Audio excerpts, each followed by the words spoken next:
So this video is going to be about the law of attraction. So when we understand, and I'm walking out here, it's raining. I'm walking in the rain. It's a light rain. If it gets any heavier than this, depending on where I am, I'll either look for cover or I will hike back to the car. But I'll talk about the law of attraction, that when we understand that we attract to ourselves who we are and what we believe to in our circumstances are what we believe them to be, um, that we create our reality through our belief. And when we understand that we can create our own beliefs, that we do anyway, I mean, regardless if we know it, if we do it consciously or subconsciously, we're creating our own beliefs, which are simply thoughts that we keep on thinking, which we were programmed with mostly, on where our place is in society or in the world before we even had conscious choice. When we were tiny children, our parents, our schools, we were programmed, and we were programmed shitati. Shitati is like purposefully and with purpose and with, like, there was actually a program that we were programmed with in school. There's school learning programs, which are basically brainwash programs, how we teach our people to think. That's why, if you go to China, you go to Israel, you go to the States, the programming in the people's minds are different. There's different customs, there's different ways of thinking, there's different things that are acceptable and not acceptable. And that's because of the programming that we were programmed with. And so that this is available to us, that we can be programmed in so many different ways. And when we understand this, we can actually reprogram our own minds. When we go through our minds and reprogram them. So if we understand that we create our reality according to what we believe, right? So what we believe to be true and available for us is true and available for us. You see this all the time, and you see children of rich people, they grow up and they become rich. Why is that?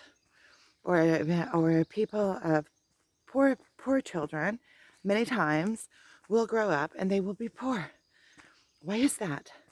Because that is their belief of how things are. That is the belief of their place and what they are deserving of and what they can achieve or cannot achieve. And so when you understand that we attract to our lives what we believe, or we attract who we are. Say if I'm no, that's why you see like neighborhoods of people that are similar, all live similarly. You attract what you are. So if you understand this and you attract according to your vibration, everything is vibration. So when you intimately understand this, and you understand that you can reprogram your mind, there's many, many different ways to reprogram your mind. Thing is that you need to find these false beliefs or the beliefs that you do have and reprogram them. Or you can just find the program that you want. There's lots of different ways to get to the same outcome. You can just find the new program that you want and start programming your mind. And when you start believing a new belief, the old beliefs will start falling out. There's many different ways to get to the same thing. The thing is that we even, many times, these new beliefs that we want, we don't even know what they look like or what they feel like. It's an emotion. We don't know what it feels like to feel like we are in full abundance. So many times we kind of have to either fake it till we make it, program our mind with words until the feelings come in, because our minds pull our emotions just like our emotions pull our minds. They work together like that, in perfect synchronicity. And they each have influence. They have influence on one another. And when you learn to use your mind and your emotions together, you can build any life that you want, with belief, with real belief. So the way that I'm finding to reprogram my mind is I'm finding the beliefs that I actually want to have in my mind, even by finding them in others. You can find the examples of the way that you want to be in others and go, that's a quick way. You don't have to make it all up all on your own. You can go and see an example of somebody that's living the life that you want and start in certain aspects, yeah. And see exactly, what are their beliefs? How do they become that? Use examples. All knowledge is built on the base of previous knowledge. That's why we are so privileged to live in these times. There's so much knowledge that has been gathered for generation and generation and generation and written down in written history. So we have so much knowledge at our fingertips. Sometimes we even have, so much knowledge that we have to go through it and decide what is true and what isn't true for us. And whatever we decide is true, it becomes true for us. It's really simple. There's so many different truths. If we believe a certain way about ourselves, then that becomes true for us. So with manifesting the life that we want, first of all, we have to know what we want, right? We have to know what we want. And knowing what we want, that in itself is, because a lot of times we say, oh, I want to be this way, or I want to be that way. But if you don't have the details or really the concept of it, then it's all just kind of hazy and up there, pie in the sky. When you really want something, you have to really be able to see or emotionally see what it is. What does it feel like? Because we can send out emotionally, not special enough. We send out with our mind. We can think of what we do want, and we can feel the emotion of what we want.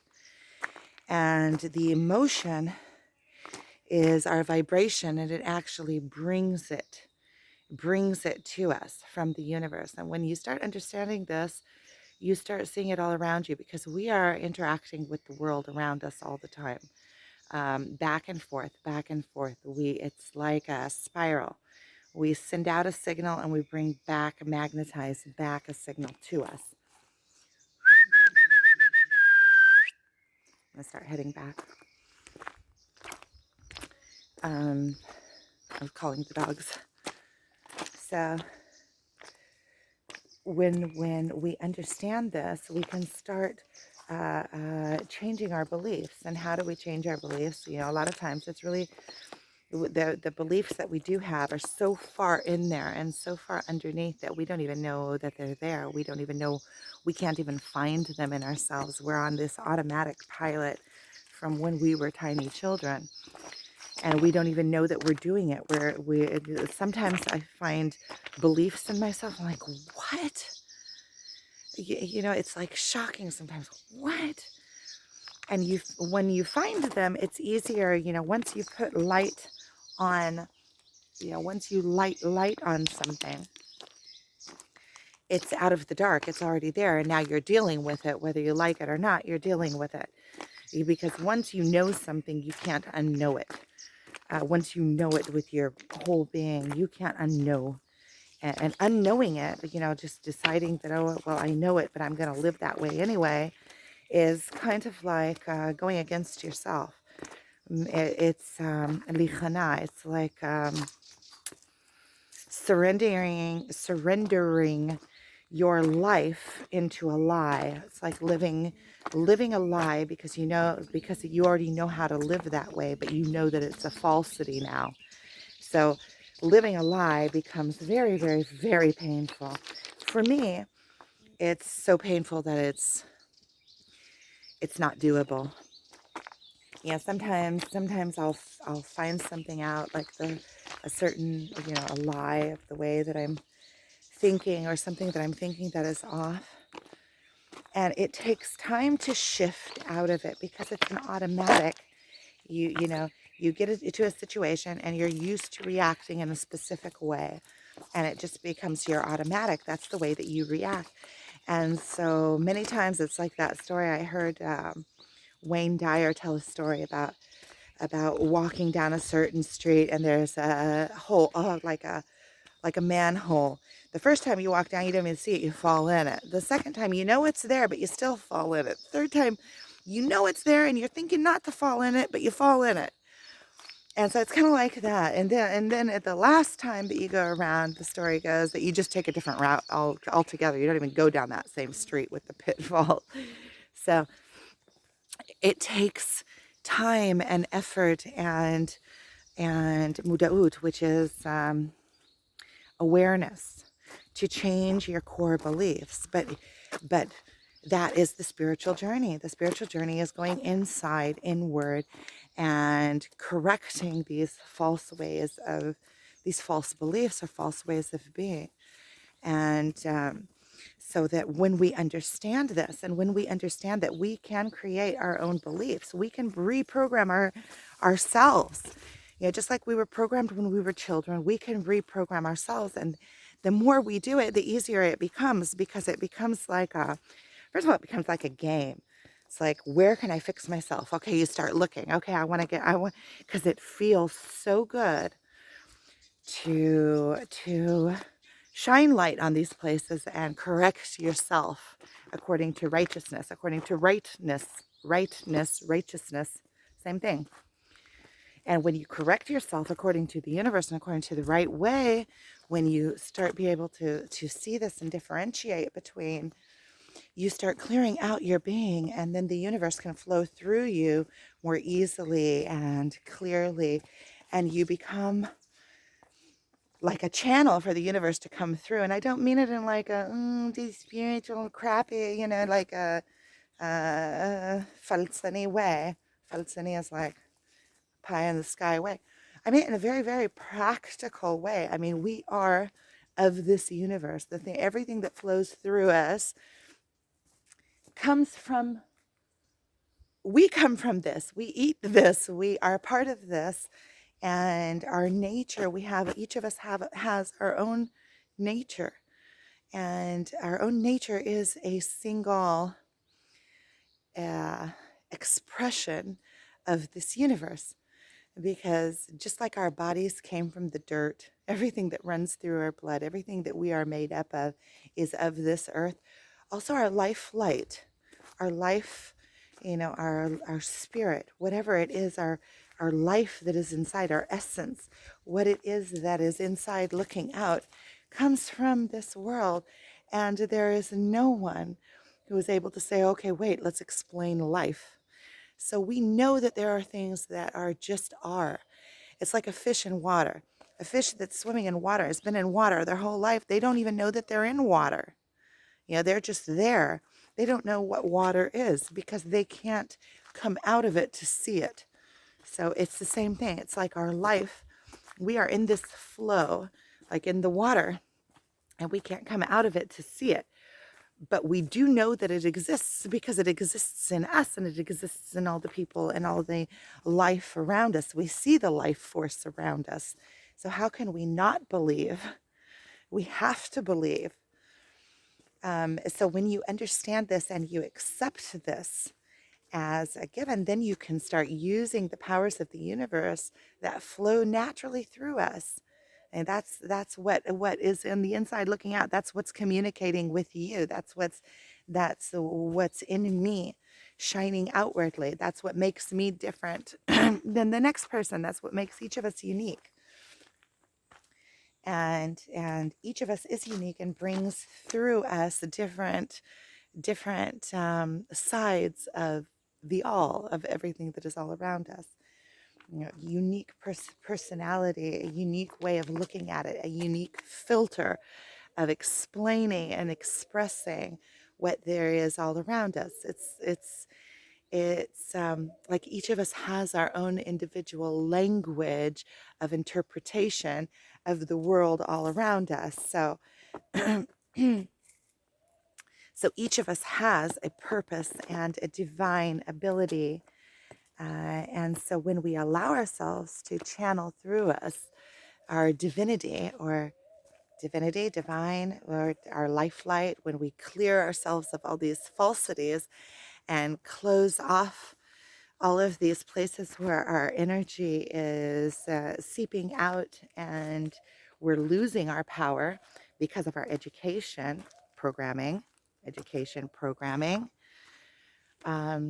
programmed not to think outside of the box, programmed what to think, programmed when to think, programmed to be obedient, programmed not to be free, programmed that we're part of this big machine, programmed that we need to go into the army and fight because they're, fight other humans, fight our own species over what? Stuff, stuff, stuff, stuff. That's just like, it's crazy to me. Stuff.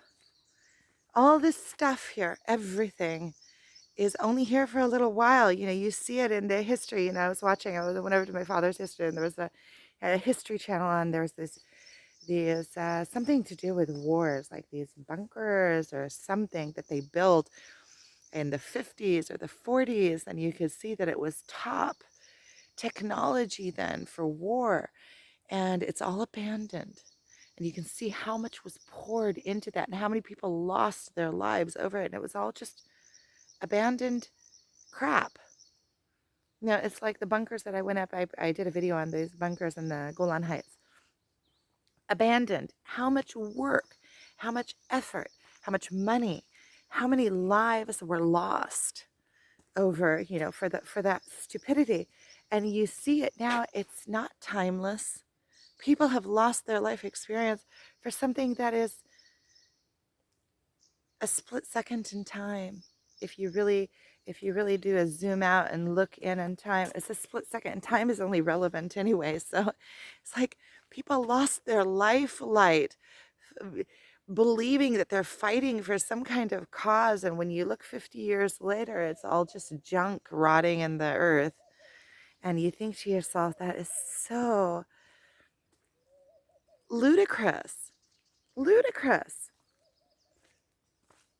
And that is our programming. And we're taught that if we go and fight for our country and we stand up, and I understand all the arguments for it. I'm not even going to get into it. If we don't kill them, they're going to kill us, and blah, blah, blah, blah, blah, blah. But that's also because of their programming. It's because of the human species programming as a species. We don't need to kill another person so that we can survive.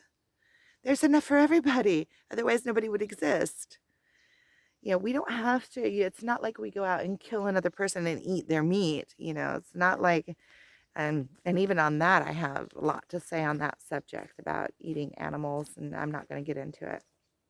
Stealing the lives of animals and stealing animals' milk and eggs, and just, it's like thievery. You can't be righteous and do that.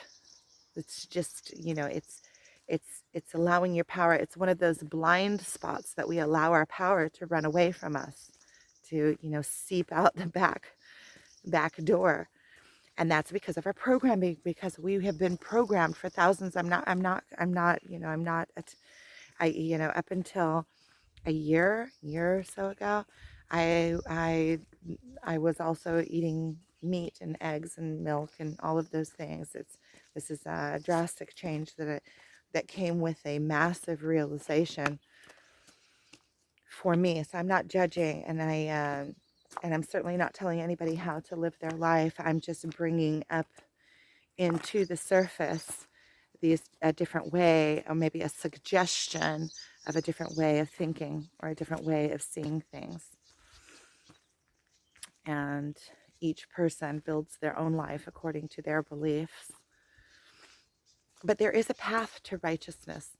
And when we understand that we can reprogram our own minds by ourselves, just like the education system did, and I know it's a lot of work. A lot of times we would just rather sit and watch TV and let our life flow. But then, see, when you start working on the righteousness, and when you start correcting yourself, and you start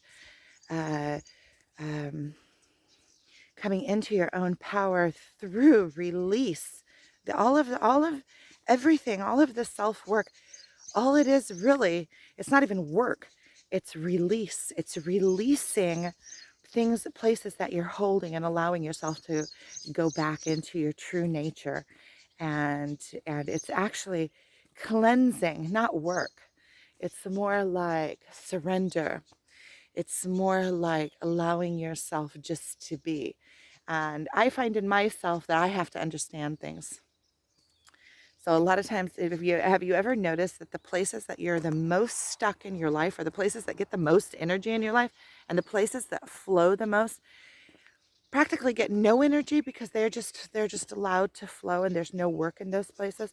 So isn't that funny that in the places that we, like, say, like, if we're struggling with our finances, that is the place that we put most of our efforts, most of our thought time, most of our also physical time, in these places that are not going for us. So it makes you kind of think like, wait a minute, I'm putting all of this effort into this place, so my efforts must be going, must be being put forward in an incorrect way, because if most of my life energy of the day, my thought process, all of this is going into making a living, and I'm not making a good living, then something in the way that I'm thinking, and something in the way that I'm doing, and something is off, because there shouldn't be all of this effort into something. I'm talking to you and I'm talking to me at the same time. I'm training my own brain. This is my process of training my brain. So you can understand that there must be something off, because it shouldn't take that. If there's people that make a living with very little effort, and you understand that if you're putting all this effort forward in it, you're doing something wrong. That means that you need to just stop what you're doing, because whatever you are doing isn't working. And when I actually had that realization that most of my daily effort and thought power and life light goes into the places in my life that are working the absolute least, doesn't it mean that you should just let it go and quit working on it because you're working in the wrong direction? And when you allow that, when you let it go completely, and you quit pushing in the wrong direction, then you allow a different direction to seep in. You allow something else to come in that will change the way that you think. Now, this is difficult. I'm not saying this is simple, because I'm there too. It's like going back and forth in between perspectives. So one of the, up until now, that's what's worked. I work really hard and I think about it and I do this, and then I'm just barely making a living and I'm keeping afloat. So I need to keep doing that, because if I don't do that, then I won't even have that little bit that I do have, right? But at the same time, it's beating the same horse. It's like you have a dead horse and you're beating it to go and beating it to go. It's still gonna go. But it's gonna be like, I'm like, oh. So so you don't want to keep beating on a dead horse, because you might get a little bit out of it, but it's not the right way to go. And it's like that book that I read that was like super, super. I have it here. I'll show you. It's you and you too, but it's like it's like you times. And it's really interesting because the book, I'll show it to you. I love this book. It has good energy, and I take it with me. It's called U2. And it says U2, a high velocity formula for multiplying your personal effectiveness in quantum leaps. And what he says in there is that, if you keep on putting your efforts forward in something that is not going to work, then first of all, you're losing your power. And you're so focused on that you don't see all the other options that are all around you in different areas. And I feel like that in my life too. Like, if there's one way that I'm spending trying to make a living, maybe I need to hold on to that but maybe I need to open up my eyes and kind of like lay back for a second and see what really wants to flow through me, and really what wants to be born of me. Because I know because of my spiritual journey and because of, the fact that I feel like I can't continue on this spiritual path without taking others forward with me, that the business that I do have that I built, years ago, maybe, started selling on Amazon, it doesn't do it for me spiritually. It doesn't take me forward. It doesn't give me, okay, so it expresses a little aspect of me, but it doesn't fulfill me spiritually, or it doesn't fulfill my being. And I think that that is a lot of the reason why I have difficulty in trying to grow that business, because I don't want to spend all my time growing an Amazon business. It just doesn't satisfy me. It might have satisfied me years ago, just the fact of achieving something, because I know that I have the capabilities. I know that I'm able to do that. And like I always said, I know how to do things. I have superpowers. So do you. Not just me. N- Um, but it doesn't fulfill me anymore. What fulfills me is my spiritual path, and that's what I want to be able to do. And that's why I think that these videos that I'm doing, it feels so good to do these videos, because I'm actually getting expression. I'm getting expression, and I'm able to put out the knowledge that I know and share it. And I trust the universe that whoever needs to find these videos will find them. And that is also, it's like real magic. It's like real magic. When you start realizing that there's real magic, and you magnetize into your life the things that need to be into your life, and the things that need to fall out of your life will fall out by themselves, then you start trusting in the universe, and then you start doing what you naturally need to do, and you trust that whatever needs to come into your life through that will come in. And it can't be another way when you understand how the law of attraction and creating your own reality, and magnetizing into your life the things that you want, and creating your reality through your belief. And when you start really understanding the concepts of this, you understand that it can't be any different. Whoever needs to find this video is going to find it, and it's going to speak with them. And whoever doesn't need to find it, they may open it up and close it after a second, because they're not ready for it, or it's not speaking to them in the place that they are on their path. And you can see this through algorithms. You see this work anyway. If you are in a place, and you can see how it works in the practical world, just like how it works in the spiritual world. So if you're in a place that you are interested in these kinds of things, then this video is going to come up on your feed, because you're already there. It's really simple. Oh, there's another doggy here. There must be another person here somewhere. Cute doggy. And I can hear somebody whistling. Okay, so I'm going to end this here. I think I did a pretty good roundabout on this. So thanks for watching.